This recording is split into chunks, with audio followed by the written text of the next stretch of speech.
안녕하십니까? 부동산 캐시입니다. 오늘도 모아주택 사업에 대한 분석을 진행을 해볼 거고요. 지난 편 반포동 같은 경우에는 아직 후보지로 선정되지 않은 구역이어서 구역계라던가 주민 동의 같은 부분들이 상당히 불투명했었던 구역입니다. 그래서 이번 주에는 이미 1차 후보지로 선정이 된 강북구 번동 모아주택 시범사업지에 대한 분석을 진행을 해보겠습니다. 모아주택에 대한 간단한 개요를 다시 한번 짚어보고서 진행을 해볼 텐데요. 여기서 우리가 주목해야 될 점은 여기 있는 인센티브 조건이겠죠. 가장 좋은 인센티브는 종상향, 그리고 용적률 완화, 거기다가 층수 완화, 이 부분이 어떻게 보면 사업성을 가장 증대시키는 인센티브라고 보실 수가 있겠고, 또 규모가 작은 사업의 특성상 이 지하주차장에 대한 통합 설치를 지원한다는 점이 상당히 매력적으로 다가옵니다. 거기다가 투기 방지 대책이 다른 사업들에 비해서는 비교적 약한 편이겠죠. 그래서 이 권리 선정 기준일도 새롭게 선정되는 지역은 공모 결과 발표일이 권리 선정일이 되기 때문에 우리가 투자로 접근함에 있어서 보다 자유롭다고 생각하시면 될 것 같습니다. 다음으로 모아타운으로 지정됐을 때의 주요 인센티브를 살펴보자면 가로구역에 대한 이 구역 지정 조건이 상당히 많이 완화가 되는 점을 꼽을 수가 있습니다. 그 중에서도 노후도 요건이 3분의 2 이상 노후 요건이 충족한 구역에서 57%가량으로 상당히 많이 낮춰졌고요. 또 시행 면적도 굉장히 광범위하게 넓어진 측면이 있습니다. 거기다가 용도지역 상향이라는 아주 주요한 인센티브가 있기 때문에 이제 앞으로 도심복합 사업이라던가 공공재개발 같은 이런 조금 더 공공성을 강조한 사업에서 민간 형태의 조합 사업으로 진행될 수 있는 모아타운으로 후보지 신청하는 구역들이 많이 늘어나지 않을까 이런 생각을 좀 해보고요. 기본적인 번동 일대의 정보를 한번 살펴보자면요. 현재 총 5개 구역으로 이 모아타운, 이 5개 구역으로 가로주택 정비 사업 구역이 지정되어서 이 개별적으로 따로따로 움직였었던 이 구역들을 이런 식의 타운화, 통합화해서 개발하겠다는 방식입니다. 그래서 이 전체 구역이 정상적으로 한 개 구역도 빠짐없이 아파트로 바뀌게 됐을 경우에 조감도를 한번 보자면 아주 획기적으로 변화를 하게 되겠죠. 그래서 얼핏 보기에는 각 개별 구역으로 지정된 그런 각각의 단지라고 보여지기보다는 하나의 통합적인 대규모 단지로 우리가 볼 수가 있겠습니다. 그래서 사실 종전 자산의 가격도 중요하겠지만 진행이 모두 다 완료된 이후에 이 아파트 값으로의 상승 추세를 우리가 비교를 해보자면 개별 단지화돼서 나홀로 아파트로 들어가는 것보다는 이런 식으로 하나의 단지화 형태로 한 1000세대급 이상의 단지가 되는 쪽이 훨씬 더 사업에는 긍정적인 측면이 있겠죠. 자, 그렇다면 이 모아주택 사업을 진행하기 위해서 진행 단계 그리고 동의 요건을 한번 살펴볼 필요가 있습니다. 일반적인 도정법에 근거한 재개발 재건축 같은 경우에는 기본적으로 8년에서 장기화되면 10년 혹은 그 이상까지도 굉장히 사업이 오래 걸리는 사업들입니다. 그래서 기본적으로 정비 계획이 수립되고 추진위가 승인이 되면 이 추진위에서는 조합 설립을 위한 동의 요건을 맞추기 위해서 열심히 뛰어다니겠고요. 그리고 이제 본 궤도에 올라가게 되면 사업 시행 인가, 거기다가 관리처분 계획 인가까지 마친 후에 비로소 이주 철거 착공의 단계를 거치게 됩니다. 하지만 소규모 정비 사업 같은 경우에는 기존에 있었던 사전 준비 절차가 상당히 많이 생략이 됐습니다. 그래서 정비계획 수립이라던가 조합인가 전에 추진위 단계 이런 부분들이 생략이 되었고 또 통합심의를 걸쳐서 관리처분까지도 생략이 되는 측면이 있다 보니까 인허가 측면에서 기간 단축은 아주 획기적으로 이루어지는 사업이라고 보시면 될 것 같아요.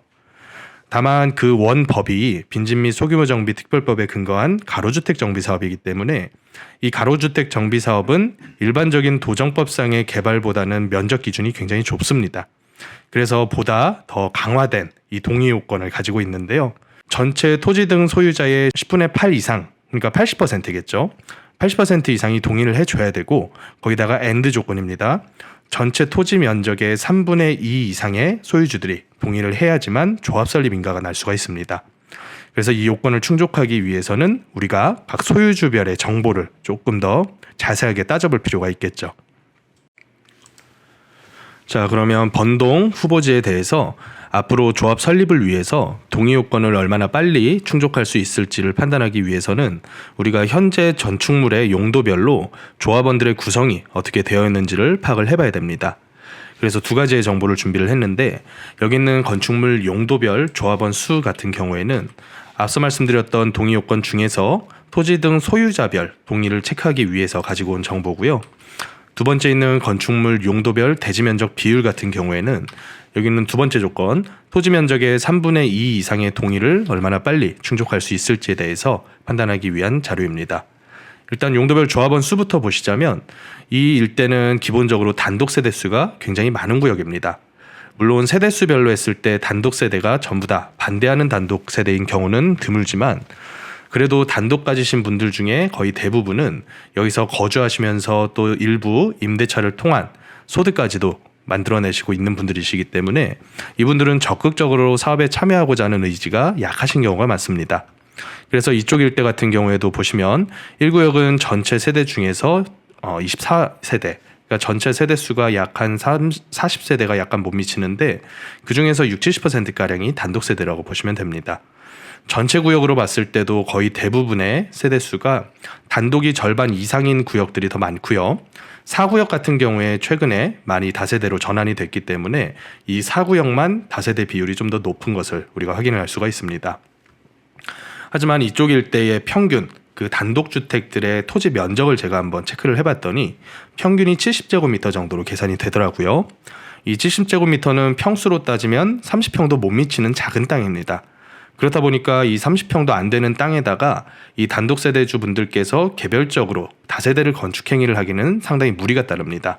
그래서 이 단독 세대수가 많다고 하더라도 이쪽 일대는 단독의 토지 면적이 굉장히 좁은 지역이기 때문에 단독 세대라고 하더라도 동의를 할 가능성이 굉장히 높다라고 보실 수가 있겠고요. 또 두 번째로 건축물 용도별 대지 면적의 비율을 한번 봤더니 전체 면적 중에서 이 단독주택이 가지고 있는 면적들이 거의 대부분이죠. 아직까지는 이제 활발한 다세대 신축 행위가 일어난 지구는 아니기 때문에 이 작은 단독을 가지신 분들의 앞으로의 의사 결정이 이 전체 구역들의 방향성을 결정하겠다라고 생각을 해볼 수가 있을 것 같습니다. 그러면 5개 구역 중에서 제가 임의적으로 1개의 구역을 샘플을 하나 잡아봤는데요. 가장 면적이 넓은 5구역을 기준으로 해서 가로주택 정비 사업으로 진행됐을 경우에 사업 예시를 한번 가지고 와봤습니다. 전체 대지 면적은 6,000제곱미터, 그리고 평균 경과 연수는 이미 30년, 노후도가 많이 진행이 된 구역이죠. 그리고 조합원 수 105명 중에 단독 조합원이 59명, 그리고 지분 조합원이 46명, 이게 이렇게 판단이 됩니다.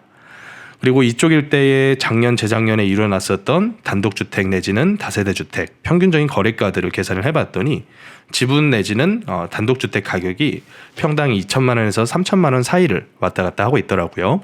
그래서 평균 지분가는 2,500만 원 정도로 세팅을 해봤고요. 건축 설계 같은 경우에는 33평과 24평 위주로만 제가 건축 설계를 구성을 해봤습니다. 그랬더니 총 건축되는 세대수는 131세대 정도, 그리고 그 중에서 조합원들께서 한 105세대, 일반 분양은 작지만 비율로 따지면 그렇게 작은 비율은 아닙니다. 26세대가 24평짜리로 구성이 됩니다. 그래서 이쪽 일대는 토지가가 좀 저렴한 만큼 예상되는 분양가 역시도 상당히 저렴하다고 볼 수가 있겠는데요.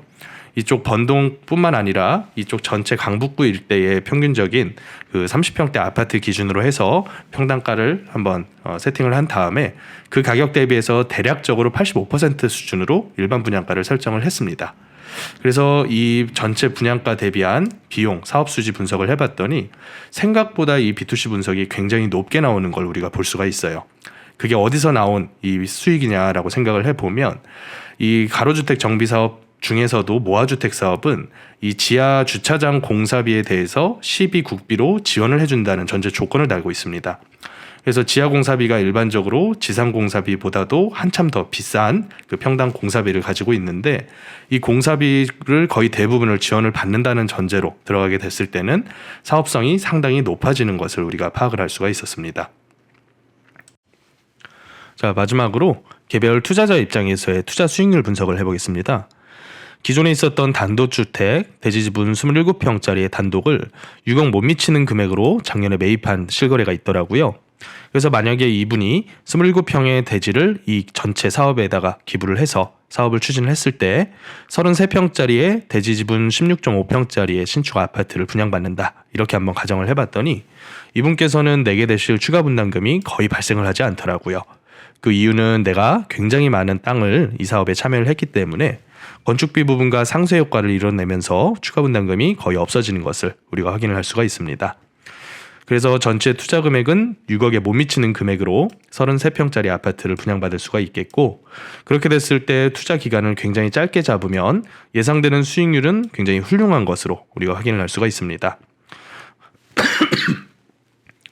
하지만 이 부분에서 빠져있는 점은 일단 투자 기간이 얼마나 길게 늘어질지는 예상할 수가 없는 부분이고, 또 준공 후의 시세 같은 경우에도 제가 이 부분은 전체가 5개 구역이 모두 단지화된 아파트로 건축되는 것을 가정하지 않고 한 개의 구역만 형성이 됐을 경우에 이 시세를 가정을 해봤거든요.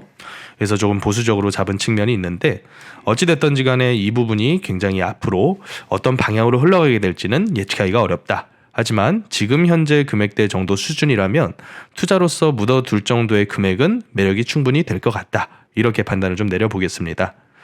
그래서 오늘은 이미 후보지로 선정이 된 무허주택 사업지에 대한 분석을 진행을 해봤는데요.